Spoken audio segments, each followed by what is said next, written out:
ಸ್ನೇಹಿತರ ನಮಸ್ಕಾರ. ನಾನು ನಿಮ್ಮ ರಾಕೇಶ್ ಆರುಂಡಿ. ಇಡೀ ದೇಶವೇ ಬೆಚ್ಚಿ ಬೀಳಿಸುವಂಥ ಘಟನೆ, ಸಿಕ್ಕಾಪಟ್ಟೆ ಚರ್ಚೆ ಆಗ್ತಾ ಇರ್ತಕ್ಕಂಥ ಘಟನೆ. ಬಿಹಾರದ ಭೋಜ್ಪುರ್ ಜಿಲ್ಲೆಯ ಬಿಲೌತಿ ಗ್ರಾಮದಲ್ಲಿ ನಡೆದಂಥ ದುರಂತ ಜೂನ್ 17ರ ಮುಂಜಾನೆ ಇಡೀ ದೇಶವನ್ನೇ ಬೆಚ್ಚಿ ಬೀಳಿಸುವ ಘಟನೆಯೊಂದಕ್ಕೆ ಸಾಕ್ಷಿಯಾಗುತ್ತೆ. ಕೇವಲ 28 ವರ್ಷದ ಯುವಕ ಸಾಮಾಜಿಕ ಮಾಧ್ಯಮಗಳಲ್ಲಿ ಬಡವರ ದನಿಯಾಗಿದ್ದಂಥ ಭರತ್ ಭೂಷಣ್ ತಿವಾರಿ ಪೊಲೀಸರ ಎನ್ಕೌಂಟರ್ಗೆ ಬಲಿಯಾಗ್ತಾನೆ. ಪೊಲೀಸ್ನವರು ಹೇಳೋ ಪ್ರಕಾರ ಆತ ಮಾರಕಾಸ್ತ್ರಗಳನ್ನು ಹಿಡಿದು ಪಬ್ಲಿಕ್ ಮೇಲೆ ದಾಳಿ ಮಾಡಲಿಕ್ಕೆ ಮುಂದಾಗಿದ್ದ. ಹಾಗಾಗಿ ಆತ ಅಪಾಯಕಾರಿ ಕ್ರಿಮಿನಲ್ ಅಂತ ಹೇಳಿ ಅವರು ಸಮಂಜಸವನ್ನು ಕೊಡ್ತಾರೆ. ಆದರೆ ಇಡೀ ಕತೆಗೆ ಟ್ವಿಸ್ಟ್ ಕೊಟ್ಟಿದ್ದು ಇದೇ ಭರತ್ ಭೂಷಣ್ ತಿವಾರಿ ತನ್ನ ಫೇಸ್ಬುಕ್ನಲ್ಲಿ ಕೊನೆಯದಾಗಿ ಲೈವ್ ಸ್ಟ್ರೀಮನ್ನು ಕೊಟ್ಟಿರ್ತಾನೆ. ಅದೇ ಲೈವ್ ಸ್ಟ್ರೀಮ್ ಇಡೀ ಕೇಸ್ಗೆ ಈಗ ಟ್ವಿಸ್ಟ್ ಕೊಟ್ಟಿದೆ. ತಾನು ಪೊಲೀಸರಿಗೆ ಶರಣಾಗಲಿಕ್ಕೆ ಸಿದ್ಧನಿದ್ದೀನಿ ಅಂತ ಆತ ಹೇಳ್ತಾ ಇದ್ದರೂ ಕೂಡ ಪೊಲೀಸ್ ಇಲಾಖೆ ಯಾಕೆ ಆತನ ಮೇಲೆ ಈ ಥರದೊಂದು ಕೆಟ್ಟ ನಿರ್ಧಾರವನ್ನು ತೆಗೆದುಕೊಳ್ತು ಅನ್ನೋ ಥರದಲ್ಲಿ ಚರ್ಚೆಗಳು ಆಗ್ತಾ ಇರೋದು. ಇವತ್ತು ಆತ ಮಾಡಿರ್ತಕ್ಕಂಥ ಕೊನೆಯ ಲೈವ್ ಸ್ಟ್ರೀಮಿಂಗಿಂದಲೇ ಇಡೀ ಪೊಲೀಸ್ ಇಲಾಖೆಯನ್ನೇ ಕತ್ತಲ ಕೋಣೆಯಲ್ಲಿ ನಿಲ್ಲಿಸುವಂತೆ ಮಾಡಿಬಿಟ್ಟಿದೆ. ಜೂನ್ 16ನೇ ತಾರೀಕು ಭರತ್ ಭೂಷಣ್ ತಿವಾರಿ ಮಾನಸಿಕ ಅಸ್ವಸ್ಥ ಅಂತ ಹೇಳಿದಂಥ ಪೊಲೀಸ್ನವರು ಜೂನ್ 17ರಂದು ಆತನನ್ನು ಸಶಸ್ತ್ರ ದರೋಡೆಕೋರ ಅಂತ ಕರೀಲಿಕ್ಕೆ ಕಾರಣ ಏನು? ಇದೊಂದು ವ್ಯವಸ್ಥಿತವಾದಂಥ ಸಂಚ. ಹಾಗಾದರೆ ಆತನನ್ನು ಪ್ರೀ ಪ್ಲ್ಯಾನ್ಡ್ ಎನ್ಕೌಂಟ್ರ್ ಮಾಡಲಾಯ್ತಾ ಅಥವಾ ಕಾನೂನು ಸುವ್ಯವಸ್ಥತೆಯ ಅನಿವಾರ್ಯತೆ ಏನಾದರೂ ಇತ್ತಾ? ಇದೆಲ್ಲವನ್ನು ಕೂಡ ಈ ವಿಶೇಷ ಸ್ಟೋರಿಯಲ್ಲಿ ನೋಡ್ತಾ ಹೋಗೋಣ. ಈ ಬಿಹಾರದ ಯುವಕ ಭರತ್ ತಿವಾರಿ ಕಲಿಯುಗದ ಭಗತ್ ಸಿಂಗ್ ಅಂತ ಹೇಳಿ ಅಲ್ಲಿನ ಲೋಕಲ್ಸ್ಗಳು ಅಭಿಪ್ರಾಯವನ್ನು ಪಡ್ತಾಯಿದ್ರು. ಬಡವರು, ದಲಿತರು ಮತ್ತು ಹಿಂದುಳಿದ ಜಾತಿಗಳ ಕ್ರಾಂತಿಕಾರಿ ಯೋಧ ಅಂತ ಹೇಳಿ ಸಿಕ್ಕಾಪಟ್ಟೆ ಫೇಮಸ್ ಆಗಿದ್ದಂಥ ವ್ಯಕ್ತಿ. ಈಗಾಗಲೇ ಆತನನ್ನು ದೇವ್ರ ಥರ ನೋಡ್ತಾ ಇದ್ದಾರೆ. ಯಾಕೆಂದರೆ 10 ಕಿಲೋಮೀಟರ್ ಅಂತ್ಯಕ್ರಿಯೆ ಮೆರವಣಿಗೆಯಲ್ಲಿ ಜನಸಂದಣಿ ಸೇರುತ್ತೆ ಅಂತ ಹೇಳಿದ್ರೆ ಅಲ್ಲಿ ಈತ ಮಾಡಿರ್ತಕ್ಕಂಥ ಪ್ರಭಾವದ ಬಗ್ಗೆ ನೀವೆಲ್ಲರೂ ಕೂಡ ಅರ್ಥ ಮಾಡ್ಕೊಳ್ಬೇಕು. ಆರಂಭದಲ್ಲಿ ಈತನ ಹಿನ್ನೆಲೆಯ ಬಗ್ಗೆ ಹೇಳಿಬಿಡ್ತೀನಿ. ಭರತ್ ತಿವಾರಿ ಲೋಕಲಿ ಬಿಹಾರದಲ್ಲಿ BSc ಪದವೀಧರ ಮತ್ತು ಸಾಮಾಜಿಕ ಹೋರಾಟಗಾರ, ವ್ಯವಸ್ಥೆಯ ಭ್ರಷ್ಟಾಚಾರದ ವಿರುದ್ಧ ದನಿ ಎತ್ತತಕ್ಕಂಥ ಕೆಲಸವನ್ನು ಮಾಡ್ತಾ ಇದ್ದ. ಈ ಹಿಂದೆ ಕೂಡ ಆತನ ಸೋಷಿಯಲ್ ಮೀಡಿಯಾಗಳನ್ನು ಗಮನಿಸೋದಾದರೆ ಹೆಚ್ಚಾಗಿ ಬಡವರ ಸಹಾಯ ಮಾಡೋದು, ನೊಂದವರ ಪರವಾ ನಿಂತ್ಕೊಳ್ಳೋದು, ಈ ಥರದ ಕೆಲಸಗಳನ್ನು ಮಾಡ್ಕೊಳ್ತಾ ಬಂದಿದ್ದ. ಆದರೆ ಜೂನ್ 16ರಂದು ಈತ ತುಂಬ ಹತಾಶೆಗೋಗಿ ಭ್ರಷ್ಟ ವ್ಯವಸ್ಥೆಯ ವಿರುದ್ಧವಾಗಿ ಕೈಯಲ್ಲಿ ಪಿಸ್ತೂಲನ್ನು ಹಿಡಿದುಕೊಂಡು ಫೇಸ್ಬುಕ್ ಲೈವ್ ಬಂದುಬಿಡ್ತಾನೆ. ನನ್ನ ಹಳ್ಳಿಯ ಜನರಿಗೆ ನ್ಯಾಯ ಸಿಗದೇ ಇದ್ದರೆ ನಾನು ನನ್ನ ಹುಚ್ಚುತನವನ್ನು ತೋರಿಸಬೇಕಾಗತ್ತೆ ಅಂತ ತುಂಬ ಆವೇಶದಿಂದ ಮಾತನಾಡ್ತಾನೆ. ನೋಡಿ, ಈ ವಿಚಾರವಾಗಿ ಪರ ಮತ್ತು ವಿರೋಧ ಎರಡೂ ಥರದ ಚರ್ಚೆಗಳಾಗ್ತಾ ಇದೆ. ನನ್ನ ಅಸಲಿ ಏನು ಘಟನೆ ಅದನ್ನು ವಿವರವಾಗಿ ಹೇಳ್ತಾ ಹೋಗ್ತೀನಿ. ನೀವು ಕಮೆಂಟ್ ಕೂಡ ಮಾಡಿ ತಿಳಿಸಬಹುದು. ನೋಡಿ, ಯಾವಾಗ ಈತ ಫೇಸ್ಬುಕ್ ಲೈವ್ ಬಂದು ಹಳ್ಳಿಯ ಜನರಿಗೆ ನ್ಯಾಯ ಸಿಗದೇ ಇದ್ದರೆ ನಾನು ತುಂಬ ದೊಡ್ಡ ಹುಚ್ಚುತನವನ್ನು ತೋರಿಸಬೇಕಾಗತ್ತೆ ಅಂತ ತುಂಬ ಆವೇಶದಿಂದ ಮಾತನಾಡ್ತಾನೋ, ಅವತ್ತಿನ ಸಂಜೆ ಭೋಜ್ಪುರ ಪೊಲೀಸ್ ಡಿಪಾರ್ಟ್ಮೆಂಟ್ ಒಂದು ಪ್ರೆಸ್ ನೋಟ್ನ ರಿಲೀಸ್ ಮಾಡುತ್ತೆ. ಭರತ್ ತಿವಾರಿ ಮಾನಸಿಕವಾಗಿ ಅಸ್ವಸ್ಥನಾಗಿದ್ದಾನೆ, ಆತನನ್ನು ಸುರಕ್ಷಿತವಾಗಿ ವಶಕ್ಕೆ ಪಡೆದು ಚಿಕಿತ್ಸೆ ಕೊಡ್ತೀವಿ ಅಂತ ಹೇಳಿ ಪ್ರೆಸ್ ನೋಟ್ ರಿಲೀಸ್ ಮಾಡುತ್ತೆ. ಜೂನ್ 17ರ ಮುಂಜಾನೆ ಯಾವುದೇ ರೀತಿಯಾದಂಥ ಸೈರನ್ ಹಾಕದೆ ಬಿಹಾರ ಪೊಲೀಸ್ ಮತ್ತು ಸ್ಪೆಷಲ್ ಟಾಸ್ಕ್ ಫೋರ್ಸ್ STF ಒಂದು 4 ಜೀಪ್ಗಳು ಬಿಲೌತಿ ಗ್ರಾಮವನ್ನು ಸುತ್ತುವರಿತವೆ. ಇಡೀ ಗ್ರಾಮದಲ್ಲಿ ಒಂದು ರೀತಿಯಾದಂಥ ಯುದ್ಧದಂಥ ವಾತಾವರಣ ನಿರ್ಮಾಣವಾಗುತ್ತೆ. ಭರತ್ ತನ್ನ ಮನೆಯ ಟೆರೇಸ್ ಮೇಲಿಂದ ಕೊನೆಯ ಬಾರಿಗೆ ಫೇಸ್ಬುಕ್ ಲೈವ್ನ ಆನ್ ಮಾಡಿಕೊಂಡು ಹೊರಗೆ ನಿಂತಿರ್ತಕ್ಕಂಥ ನೂರಾರು ಪೊಲೀಸ್ನವರು ಶಸ್ತ್ರಸಜ್ಜಿತರಾಗಿ ನಿಂತಿರೋದನ್ನು ಆ ಲೈವ್ನಲ್ಲೇ ತೋರಿಸ್ತಾನೆ. ಅದನ್ನು ನೀವು ಆ ಲೈವ್ ದೃಶ್ಯಗಳಲ್ಲೂ ಕೂಡ ಗಮನಿಸ್ಬೋದು.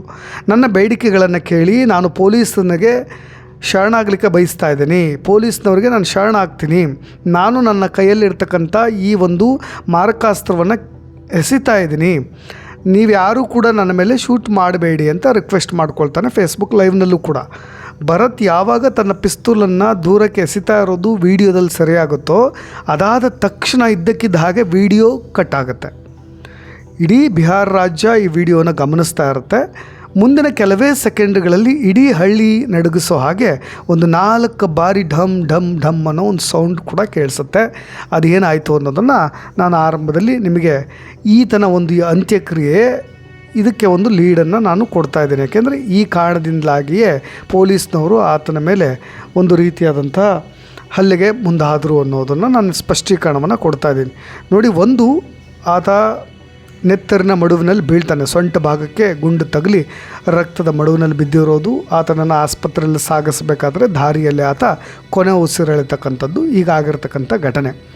ಇನ್ವೆಸ್ಟಿಗೇಷನ್ ಮತ್ತು ಕಣ್ಣಿಗೆ ಮಣ್ಣೇರಿಸಿದಂಥ ಪೊಲೀಸ್ನವರು ಏನು ಮಾಡ್ತಾರೆ ಅನ್ನೋ ಪ್ರಕರಣದ ತನಿಖೆ ನಡೆಸ್ತಕ್ಕಂಥ ವಿಶೇಷ ನ್ಯಾಯಾಂಗ ಸಮಿತಿ ಜುಡಿಷಿಯಲ್ ಕಮಿಟಿ ಬಿಲೌತಿ ಗ್ರಾಮಕ್ಕೆ ಬರುತ್ತೆ. SP ಕಚೇರಿಯಿಂದ 2ನೇ ಪ್ರೆಸ್ ರಿಲೀಸ್ ಬೀಳುತ್ತವಾಗ.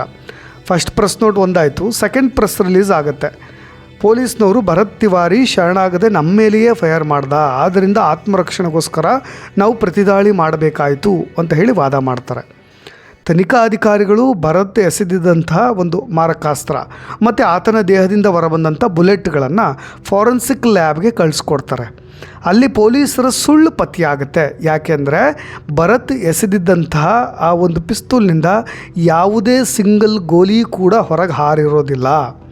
ಅಲ್ಲದೆ ಪೊಲೀಸ್ನವರು ನೀಡಿರ್ತಕ್ಕಂಥ ಈ 2 ಪ್ರೆಸ್ ರಿಲೀಸ್ಗಳ ಡಿಫ್ರೆನ್ಷಿಯೇಟ್, ಆರಂಭದಲ್ಲಿ ಒಂದು ರೀತಿಯಾಗಿ ಹೇಳೋದು, ಮೊದಲು ಮಾನಸಿಕ ಅಸ್ವಸ್ಥ ಅಂತ ಅಂದವರು ಮರುದಿನವೇ ಅಪಾಯಕಾರಿ ಅಪರಾಧಿ ಅನ್ನೋ ರೀತಿಯಾಗಿ ಬಿಂಬಿಸಲಿಕ್ಕೆ ಪ್ರಯತ್ನ ಪಟ್ಟಿದ್ದು ಸಾರ್ವಜನಿಕರ ಆಕ್ರೋಶಕ್ಕೆ ಕಾರಣವಾಗುತ್ತೆ. ಸಾರ್ವಜನಿಕರ ಆಕ್ರೋಶಕ್ಕೆ ಮಣಿದಂಥ ಸರ್ಕಾರ 6 ಪೊಲೀಸರನ್ನು ಸಸ್ಪೆಂಡ್ ಮಾಡುತ್ತೆ.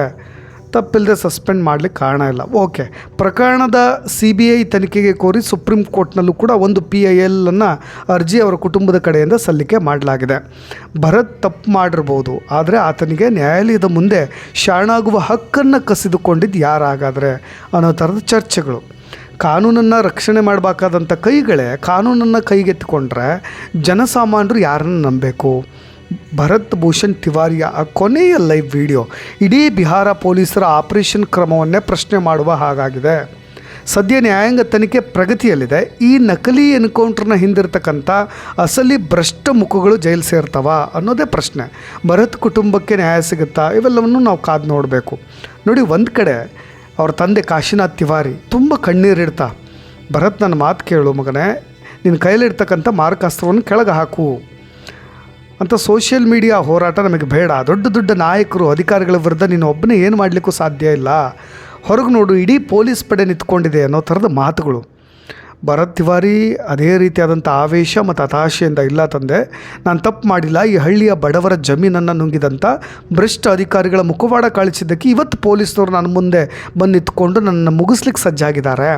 ನಿನ್ನೆ ನನ್ನನ್ನು ಮಾನಸಿಕ ಅಸ್ವಸ್ಥ ಅಂದರು, ಇವತ್ತು ನನ್ನ ಕೈಲೇ ಮಾರಕಾಸ್ತ್ರವನ್ನು ಕೊಟ್ಟು ಕ್ರಿಮಿನಲ್ ಮಾಡಲಿಕ್ಕೆ ನೋಡ್ತಾ ಇದ್ದಾರೆ. ನಾನು ಶರಣಾಗ್ತೀನಿ, ಆದರೆ ಈ ಭ್ರಷ್ಟ ವ್ಯವಸ್ಥೆಯ ಮುಂದೆ ಅಲ್ಲ, ಸಾರ್ವಜನಿಕರ ಮುಂದೆ ಅಂತ ಆತನೂ ಕೂಡ ಹೇಳಿದ್ದ ಭರತ್ ತಿವಾರಿ ಕೂಡ. ಆದರೆ ಕಾಶಿನಾಥ್ ತಿವಾರಿ ಅವರು ನಿನ್ನನ್ನು ಜೀವಂತವಾಗಿ ಬಿಡೋದಿಲ್ಲ ಮಗನೇ ಅಂತಲೂ ಕೂಡ ಹೇಳ್ತಾರೆ. ಅದಕ್ಕೆ ಭರತ್ ತಿವಾರಿ, ನನ್ನ ಮೊಬೈಲ್ನಲ್ಲಿ ಇಡೀ ವ್ಯವಸ್ಥೆಯ ವಿರುದ್ಧ ನಾನು ಕಲೆ ಹಾಕಿರ್ತಕ್ಕಂಥ ವಿಡಿಯೋ ಆಧಾರಗಳಿದ್ದಾವೆ, ನಾನು ಸತ್ರು ಕೂಡ ಈ ಫೇಸ್ಬುಕ್ ಲೈವ್ ಸತ್ಯವನ್ನು ಜಗತ್ತಿಗೆ ತೋರಿಸುತ್ತೆ ಅಂತ ಹೇಳ್ದ.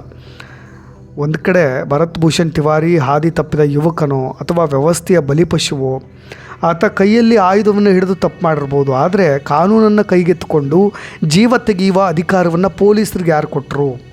ತಾನು ಶರಣಾಗ್ತೀನಿ ಅಂತ ಕ್ಯಾಮ್ರಾ ಮುಂದೆ ಹೋಗರ್ದಂಥ 28 ವರ್ಷದ ಯುವಕನ ಧ್ವನಿಯನ್ನು ಈ ಎನ್ಕೌಂಟ್ರ್ ಹೆಸರಲ್ಲಿ ಅಡಗಿಸಲಾಯ್ತಾ ಅನ್ನೋದೇ ಚರ್ಚೆ. ಈ ಪೊಲೀಸ್ನವರು ಸೃಷ್ಟಿ ಮಾಡಿದಂಥ ಸುಳ್ಳಿನ ಕೋಟೆಯನ್ನು ಭರತ್ನ ಒಂದು ಕೊನೆಯ ಫೇಸ್ಬುಕ್ ಲೈವ್ ವಿಡಿಯೋ ಧೂಳಿಪಟ ಮಾಡಿಬಿಡ್ತು. ಬಿಹಾರ ಸರ್ಕಾರದ ಆದೇಶದ ಮೇರೆಗೆ ಈಗ ನ್ಯಾಯಾಂಗ ತನಿಖೆ ಕೂಡ ಆರಂಭವಾಗಿದೆ. ಪೊಲೀಸ್ನವರು ಕೂಡ ಸಸ್ಪೆಂಡ್ ಆಗಿದ್ದಾರೆ. ಇತ್ತ ವಯಸ್ಸಾದಂಥ ತಂದೆ ಕಾಶಿನಾಥ್ ತಿವಾರಿ ಮಗನ ಫೋಟೋವನ್ನು ಹಿಡಿದು ಸುಪ್ರೀಂ ಕೋರ್ಟ್ ಮೆಟ್ಲೇರಿದ್ದಾರೆ. ಈ ರಕ್ತಸಿಕ್ತ ಮುಂಜಾವಿನ ಅಸಲಿ ಸತ್ಯ ಸದ್ಯದಲ್ಲೇ ಹೊರಬರಬೇಕಾಗಿದೆ. ಅಲ್ಲಿಯವರೆಗೂ ಕೂಡ ವ್ಯವಸ್ಥೆಯನ್ನು ಪ್ರಶ್ನಿಸುವ ಸಾಮಾನ್ಯ ಜನಸಾಮಾನ್ಯರ ಧ್ವನಿಗಳು ಹೀಗೆ ಹಡಗು ಹೋಗ್ತವಾ ಅನ್ನೋದೇ ಯಕ್ಷ ಪ್ರಶ್ನೆ. ಇದು ಕೇವಲ ಎನ್ಕೌಂಟ್ರ್ ಪ್ರಶ್ನೆ ಅಲ್ಲ, ಇದೊಂದು ವ್ಯವಸ್ಥಿತವಾದಂಥ ಸೈಲೆನ್ಸಿಂಗ್ ಆಪರೇಷನ್.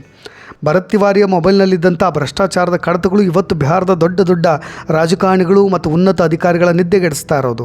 ಸದ್ಯಕ್ಕೆ ಆ ಪೊಲೀಸ್ನವರು ಸಸ್ಪೆಂಡ್ ಆಗಿರ್ಬೋದು, ಆದರೆ ಈ ನಕಲಿ ಫೇಕ್ ಎನ್ಕೌಂಟರ್ ಸ್ಕೆಚ್ ಹಾಕಿದಂಥ ಅಸಲಿ ಮಾಸ್ಟರ್ ಮೈಂಡ್ ಯಾರು ಅನ್ನೋದು ಹೊರಗೆ ಬರಬೇಕು.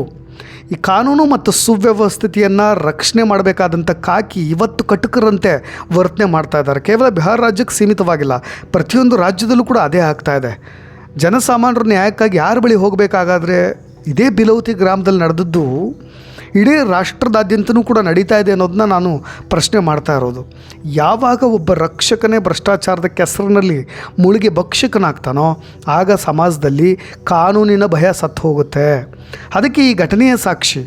ಅಧಿಕಾರ ಮತ್ತು ರಾಜಕಾರಣಿಗಳ ಗುಲಾಮರಾಗಿ ವರ್ತಿಸ್ತಕ್ಕಂಥ ಕೆಲವು ಭ್ರಷ್ಟ ಅಧಿಕಾರಿಗಳು ಇಡೀ ಇಲಾಖೆಗೆ ಕಪ್ಪು ಚುಕ್ಕೆ ಆಗಿಬಿಡ್ತಾರೆ.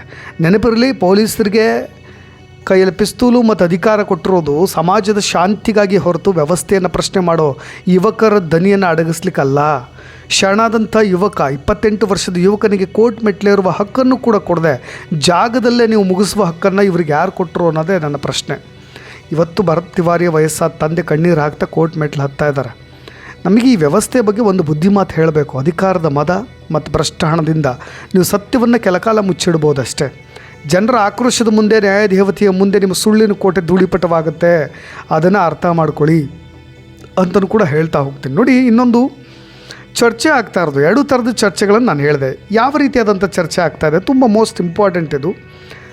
ಅವನು ಸಾಮಾಜಿಕ ಮಾಧ್ಯಮ ಅನುಯಾಯಿಗಳಲ್ಲಿ ಜನಪ್ರಿಯತೆಯನ್ನು ಗಳಿಸ್ಲಿಕ್ಕೆ ಬಹಳ ಪ್ರಯತ್ನ ಪಡ್ತಾ ಇದ್ದ ಅನ್ನೋ ಥರ ಚರ್ಚೆ ಆಗ್ತಾ ಇದ್ದಾವೆ. ಅವನು ಪೊಲೀಸರನ್ನ ಯಾವಾಗಲೂ ಕೂಡ ನಿಂದನೆ ಮಾಡ್ತಾಯಿದ್ದ, ಪೊಲೀಸರ ಮೇಲೆ ಗೋಲಿ ಹಾರಿಸ್ತಾ ಇದ್ದ. ಆವಾಗ ಈ ಥರದ್ದೆಲ್ಲ ಮಾಡಲಿಕ್ಕೆ ಮುಂದಾದಾಗ ಅವನಿಗೆ ಗುಂಡೇಟಿನ ಬದಲು ಬೇರೆ ಏನು ಮಾಡಬೇಕಿತ್ತು ಅಂತಲೂ ಕೂಡ ಚರ್ಚೆಗಳಾಗ್ತಾ ಇದೆ. ಅವನು ಹಿಂದೂ ಅಥವಾ ಬ್ರಾಹ್ಮಣ ಎಂಬ ಕಾರಣಕ್ಕಾಗಿ ನಾವು ಅವನನ್ನು ರಕ್ಷಣೆ ಮಾಡಲಿಕ್ಕೆ ಸಾಧ್ಯ ಇಲ್ಲ. ಅವನಂತಹ ಜನರು ನಾಗರಿಕ ಸಮಾಜಕ್ಕೆ ಬೆದರಿಕೆ ಮತ್ತು ಅವನನ್ನು ತಟಸ್ಥಗೊಳಿಸಬೇಕು. ನೀವು ಇದೇ ಮೊಹಮ್ಮದ್ ಅಥವಾ ಬಶೀರ್ ಆಗಿದ್ದರೆ ಪೊಲೀಸರನ್ನ ದೂಷಿಸುವವರಲ್ಲಿ 90 ಜನ ಪೊಲೀಸರನ್ನ ಶ್ಲಾಘನೆ ಮಾಡ್ತಾಯಿದ್ರಿ. ಯಾಕೆ ನೀವು ಜಾತಿಗಳನ್ನು ನೋಡ್ತೀರಿ ಅನ್ನೋ ಥರದಲ್ಲಿ ಚರ್ಚೆಗಳು ಕೂಡ ಆಗ್ತಾ ಇದ್ದಾವೆ. ಇನ್ನೊಂದು ಕಡೆ, ಒಂದು ರಾಷ್ಟ್ರ 2 ಮಾನದಂಡ ಅನ್ನೋ ರೀತಿಯಾಗಿ, ಇದೇ ಒಬ್ಬ ಮಾವೋವಾದಿ ಶರಣಾಗತಿ ಆದರೆ ಅವನಿಗೆ ಸರ್ಕಾರಿ ಉದ್ಯೋಗ ಕೊಡ್ತೀರಿ, ಒಂದು ಮನೆ ಕೊಡ್ತೀರಿ, ಪುನರ್ವಸತಿ ಕೊಡ್ತೀರಿ, ಭಾಳ ಬಹುಮಾನಗಳನ್ನು ಕೊಡ್ತೀರಿ. ಅದೇ ಭರತ್ ಭೂಷಣ್ ಅಂತ ಕೇಸಲ್ಲಿ ಅವನ ಪ್ರಾಣವನ್ನೇ ತೆಗೆದು ಬಿಡ್ತೀರಿ. ಯಾವುದೇ ಪ್ರಶ್ನೆ ಕೇಳಿಲ್ಲ. ಒಂದೇ ದೇಶದಲ್ಲಿ, ಒಂದೇ ಸಂವಿಧಾನದ ಅಡಿಯಲ್ಲಿ ಯಾಕೆ ಈ ಥರದ ದ್ವಂದ್ವ ಮಾನದಂಡಗಳು? ಇದು ನಾಚಿಕೆಗೇಡಿನ ಸಂಗತಿ ಅಂತ. ಒಬ್ಬ ವ್ಯಕ್ತಿ ರಾಜ್ಯದ ವಿರುದ್ಧ ಶಸ್ತ್ರಾಸ್ತ್ರಗಳನ್ನು ಎತ್ತಿದಾಗ ರಾಜ್ಯ ಅವನಿಗೆ ಪ್ಯಾಕೇಜ್ನೊಂದಿಗೆ ಸ್ವಾಗತ ಮಾಡುತ್ತೆ. ಮಾವೋವಾದಿ ಆಗಿರ್ಬೋದು, ನಕ್ಸಲೈಟ್ಸ್ ಆಗಿರ್ಬೋದು. ಅದೇ ಇನ್ನೊಬ್ಬ ವ್ಯಕ್ತಿ ವ್ಯವಸ್ಥೆಯ ವಿರುದ್ಧ ಧ್ವನಿ ಎತ್ತಿದಾಗ ಆ ವ್ಯವಸ್ಥೆ ಅವನನ್ನು ಈ ರೀತಿಯಾಗಿ ಗೋಲಿ ಹಾರಿಸೋದ್ರ ಮುಖಾಂತರವಾಗಿ ವೆಲ್ಕಮ್ ಮಾಡುತ್ತಲ್ಲ ಅನ್ನೋ ಥರದ ಆಕ್ರೋಶ ಭಾಳಷ್ಟು ಜನ ಹೊರ ಹಾಕ್ತಾ ಇರೋದು. ಈ ಘಟನೆಗೆ ಸಂಬಂಧಪಟ್ಟಾಗ ನಿಮ್ಮ ಅಭಿಪ್ರಾಯ ಏನು ಅದನ್ನು ಕೂಡ ತಿಳಿಸ್ಬೋದು ಅಂತ ಹೇಳ್ತಾ ಧನ್ಯವಾದ.